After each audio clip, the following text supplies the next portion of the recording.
Hello! Yes, international break is right around the corner. Literally, the Nations League is starting tomorrow. We got two insane matchups that are honestly so hard to predict. I don't know how I'm about to do it here. There's no going around it. All these matches are literally a flip of a coin right now. We've got Euro winners Italy coming up against Spain, who have already played in the Euros, and yes, that was a very, very close match. So that match is already going to be very tough to decide. And then also, Belgium versus France. These guys obviously already played each other in the World Cup. I thought they might be able to play each other again in this Euro competition, but obviously France fell short, and a lot shorter than most of us thought they would. However, we still cannot ignore their squad depth. We still cannot ignore how class a lot of these players are. But we also cannot forget that this is Belgium's golden generation. They're going to want to do something here. This might be their last opportunity to win any type of trophy at all, depending on how they do in the next World Cup, obviously. But I'm really on the fence with a lot of these predictions. As always, let me know what you guys think in the comments below. Write it down right now before we get into what I think.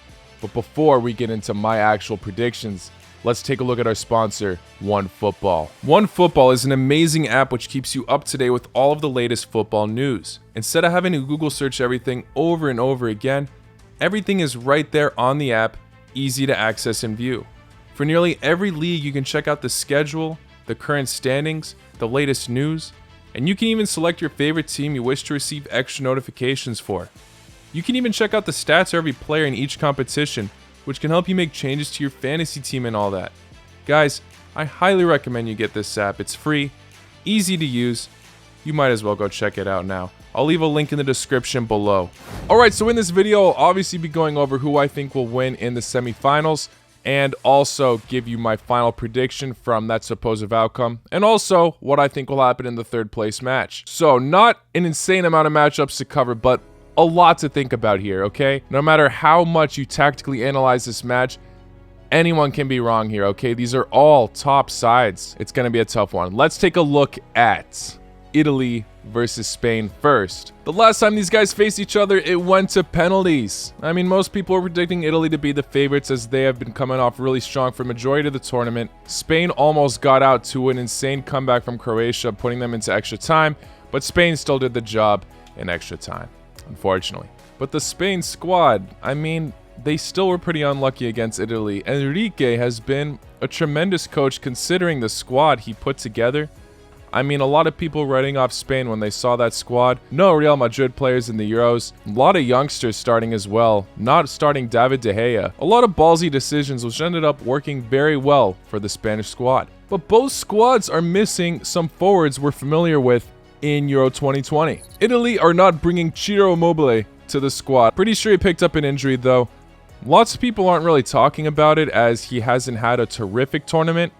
But he still did his part. He's still a terrific striker. We've seen it over the years. They're bringing on Keane instead, which honestly I think is great. It could really give him an opportunity to boost his chances in being in the Italy squad. I kind of felt bad that he was left out in Euro 2020. And I really hope this is right. I'm checking my sources here. For Spain, Morata is not in the squad either. And Moreno. Yes, both were a bit shaky throughout the tournament, but their absence could be noticeable. But I'm a bit surprised only forwards mentioned are Sarabia, Pino, and Ferran Torres. Not a forward, but no Olmo either. No Pedri, Ansu Fati, Asensio. A lot of players missing I didn't even mention. I mean, it feels weird to question Enrique, obviously, because as most people did, he still brought Spain to the semi-final last tournament. But when you look at their forward options, to me, it might not be enough. But it might not matter for him. He might have some other tactics that could be up there. And still, the rest of the squad is phenomenal. We also cannot forget that Italy are on a 38 unbeaten game streak, which is huge. I mean, it could easily be broken here. If I had to make my final prediction here, I'm going to go with Atelier. I think it's going to be a really narrow scoreline, though. I don't think it's going to go to penalties. I think it's just going to finish 1-0, possibly even in extra time. Good luck to both of these sides. It would be huge if Spain could beat Italy's unbeaten streak, but I don't see them beating it right now. Lo siento, España. And now for the other impossible match to predict, Belgium versus France. France are also leaving some players out from the Euro squad, but honestly, it isn't significant enough. We all know how insane their squad depth is. Belgium, on the other hand, they're not bringing Doku or Mertens. Obviously, it's been a month now, But France's recent form in the World Cup qualifiers have been questionable. They drew to Bosnia 1-1, they drew to Ukraine 1-1, but then they beat Finland 2-0. I predict that this match will finish 1-1 actually. So it's gonna go to penalties, and the winner of the penalties will be Belgium. I said it in my Euro prediction videos, I praise Belgium.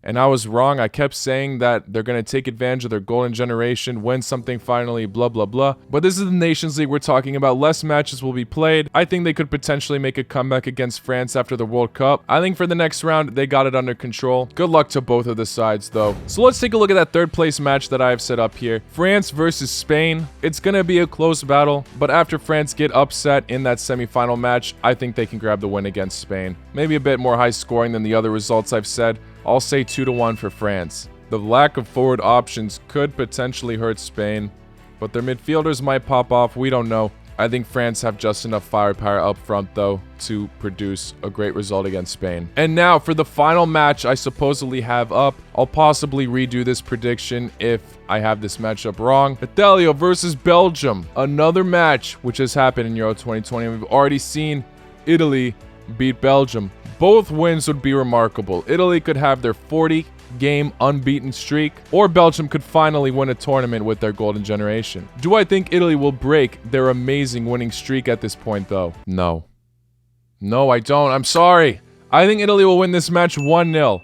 Possibly an early goal. I think the Italian defense can put them on lockdown, though, to secure this narrow result. Again, already said it a bunch of times. All these matches are a flip of a coin, but if you haven't already, let me know what you think in the comments below. Time I'm uploading this, it's just one day until these matchups happen, so good luck to all these teams again.